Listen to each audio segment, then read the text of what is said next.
Meat City, baby.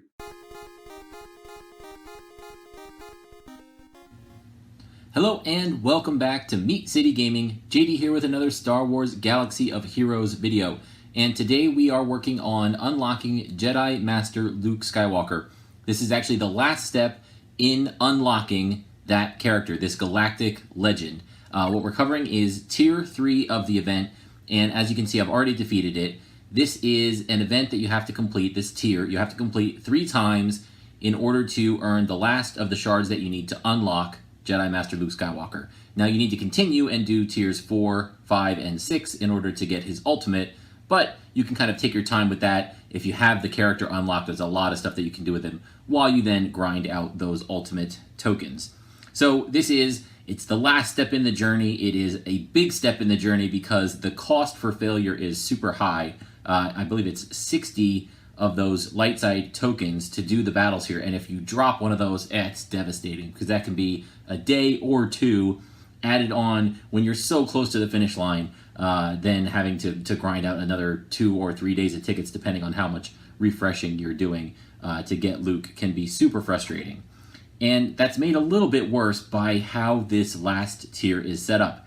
It's a one-on-one duel, and so that means there's either like a puzzle that you have to solve the right way to just win, or there's gonna be, or it's a cakewalk, right? Maybe they just give it to you, or it's gonna be some random nonsense. And if you lose due to random nonsense, it's the worst. And unfortunately, there's a little bit of that in here.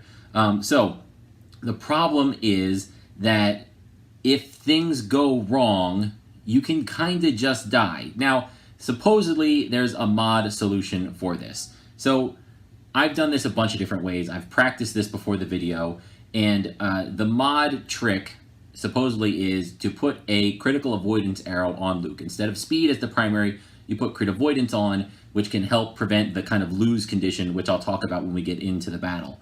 And that may be fine, but most people don't hoard a lot of crit avoidance arrows, so by using that, you could be messing up your mod set completely. Well, I did try that, and it seems to work just fine. So if you want to do that, I think it's fine. I think it does have its merits. You can see here, I've got this health set with the crit avoidance. I only have, I think, 3 crit avoidance arrows. So I'm stuck with then going for a health set to maximize the bonuses. And then I went crit damage. And this worked. I have not lost with it yet. Does that mean you can't lose with it? I don't know, but it seems pretty safe. I then used my normal Luke Skywalker mods, no crit avoidance arrow, modded for, I think, like offense, like really high offense. And I actually lost one battle in that when I was going for my tickets, but I think that was due to me using the wrong abilities when I didn't have a full understanding of the event. I also lost 2 more times as I was doing the video prep. I went 10 in a row and didn't lose, and then I lost 2 in a row after that. So you only need to win 3. So yeah, you'll probably be okay either way you go, as long as you use the right abilities, but there does seem to be an extra layer of safety if you do the crit avoidance arrow. So let's get in here. That's the mod set I'm running for this. Let's see how it works, and hey, if I lose one of these, then we know we can blow up that theory, but I don't think that's gonna happen.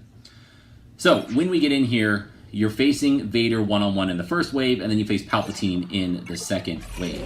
And your moves are kind of preset, very similar to wave 1 of the first tier when you're using Jedi Knight Luke. You want to go with that first special to get the counterattack up and hopefully land blind. Now we didn't, and that's one of the biggest things. That's the RNG factor here. If you land that blind, you're in great shape. You're on your way to a win most likely. If you miss that blind, the door is now open for the RNG to take the run away from you. Vader is going to use his Force Crush. He's going to start piling up dots. He can also use Ability Block. And if he gets those dots on you and that Ability Block, and then he does a saber throw, and it crits, he can crit you for 150k, 180k, and that's how you lose. You get Ability Block, so you can't use any of your specials. You're kind of locked into this basic. Vader builds up the dots, does the saber throw, crits you, and you get destroyed. Now, if you have the crit avoidance arrow, you avoid that crit hit, and then the saber throw hits for 70k, and you can survive that, and then hopefully grind out the win.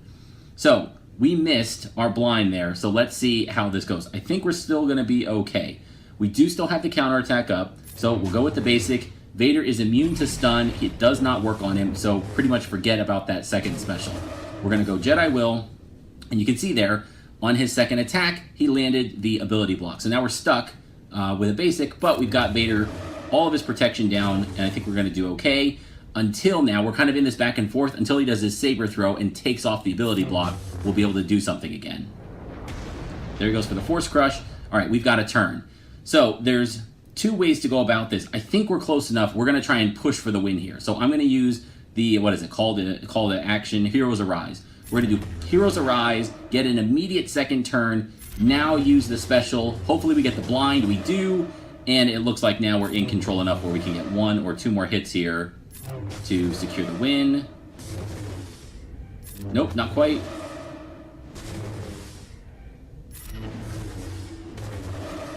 Looking for a big counter, and this should do it.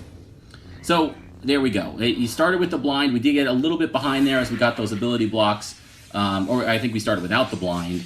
Got a little behind with ability blocks, but then eventually able to turn it around. We survived the saber throws, and you get it done. And if you get past the first wave, the second is super easy. Palpatine is not really a threat. You can stun him, so when that's up, use it. And then again, get the Jedi Will up when you can, so you'll counter. Palpatine's going to get like 1 turn, maybe 2. You're going to counter him. You don't need to get him all the way down, just close like that. The cinematic goes, and you've got the victory. So Vader in Tier 1 is the threat. Palpatine is not.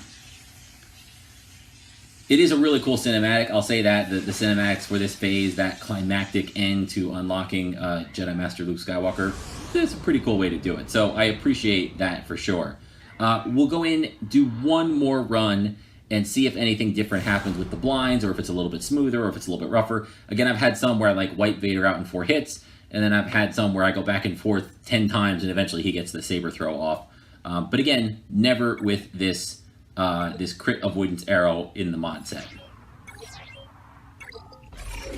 Alright, so we will start with the blind, and we get it that time, that's great. We want to save that Heroes Arise to bridge the gap to the next Jedi Will. And the reason you want that blind is it's going to prevent the dots from landing. See, so right there, we didn't get any dots because Vader was blinded, so I think it missed. Again, it happened very quickly there at 4x, but usually you put the blind on him, he uses his Force Crush as his first turn, it misses because of the blind, you don't get the dots, and if the dots get delayed, everything gets delayed. That's how he heals, that's how he stacks up the debuffs to get the big saber throw. Alright, so again, let's just go for getting Jedi Will, getting blind. Did get the ability block. Counters are super strong here, 1 hit, maybe 2 more, and we should do it.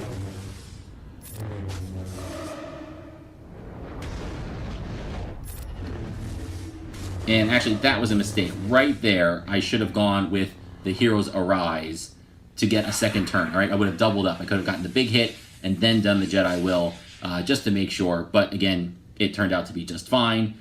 This does seem to be very, very consistent. I don't want to say it's foolproof, but it feels really good. I think I'm up to about 20 runs now with the crit avoidance, and it seems to work. All right, so we'll go Heroes Arise. Right now, we just want to blow through Palpatine as quick as possible. So get the bonus turn. Now we can stun him. Now we can do the first special and get the Jedi Will. He didn't even get to blink. I mean, he got to do nothing there. So consistent with the theme. Palpatine in the second wave. Very easy. Stun him, burn him down. Vader used the same strategy from Tier 1 with Jedi Knight Luke. Get Jedi Will up. Hopefully you land the blind. Get the counters. And then look to bridge. Use that Heroes Arise to bridge when you have 1 cooldown left on the first special, right? Then you can do Heroes Arise, follow it right up again with the first special, land the blind, land Jedi's Will again, so you have your counter chance, and hopefully you'll be able to get Vader down through the counterattack. So that's the strategy I would go with.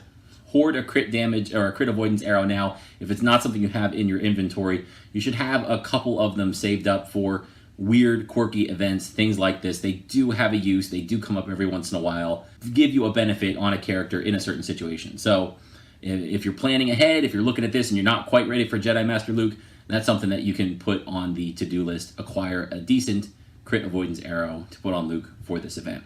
So that's going to wrap this up. hopefully you enjoyed the video. Hopefully this will help you with unlocking Luke, and then we'll continue the series with progressing for that ultimate ability. Thank you for joining me, and I'll see you next time.